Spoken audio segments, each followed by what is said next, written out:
হেসেলে mixie machine অত্যাধুনিক মেশিনারির দাপটে ম্লান বাটনা বাটা, ফলে কার্যকারিতা কমেছে শিলপাটা নোড়ার।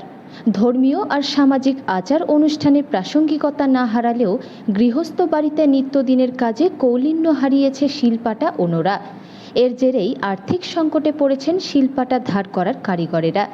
অনেকেই পেশা বদলও করে ফেলেছেন ইতিমধ্যেই। বিলুপ্তির পথে ঐতিহ্য, এমনটাই অভিমত জলপাইগুড়ির প্রবীণদের। কোনটা কাকু? এই যে বড় পাটা তোমরা ধার করতে কত নাও? 170 বড় পাটা। বড়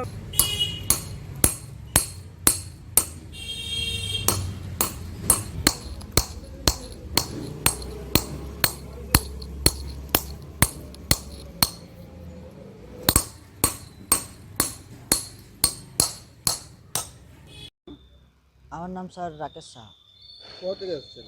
মালদা থেকে। এখানে কোথায় থাকেন? এখানে টাউন ক্লাবের বাদবানটাতে তিস্তা নদীর বাদবানে থাকি। দেখা যাচ্ছে এখন এই মিক্সির জন্য শিলপাটা অনেকটাই বিলুপ্তি পাবে। কি হ্যাঁ, মনে করছেন? কি করব, কাজ টাজ করে খেতে হবে।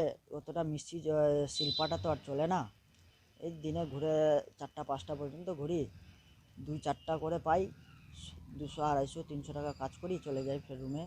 ফের সকালে উঠে কাজ করি, কাজে বাইরে হয়ে যাই, ফের কাজ টাজ করে সন্ধ্যা 4টা 5টার দিকে রুমে চলে যাই। বাড়ি থেকে কে আসে? বাড়িতে আছে মা আছে, ভাই আছে, 3 বোন আছে, বাবা আছে, বউ আছে, বাচ্চা আছে। এই স্বল্প আয়ে চলে কি? চলে না, কিন্তু কি করব কাকু, কাজ করে তো খেতে হবে। না চলে কাজ তো আর যেগুলা বাবার খায়, বাবা ওইগুলা কাজ করে।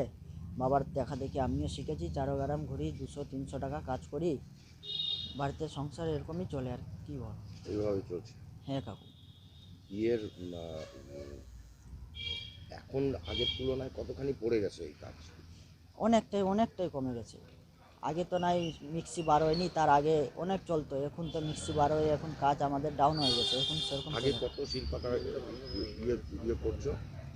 আগে দিনে কমসে কম 50টা 60টা এরকম করে নিতাম। এখন 10টাও মুশকিল হয়ে যাচ্ছে, 4-5টা 7টা এরকমই করে, 10টাও যা তাড়াতাড়ি হয় না।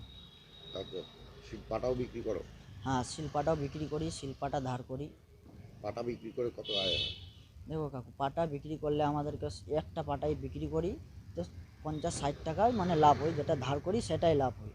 10 টাকা 20 টাকা করে পাটাতে বিক্রি হতে 70-80 টাকা, মানে একটা শিলপাটা ধার করে বিক্রি করে 100 টাকার মতো লাভ হয়।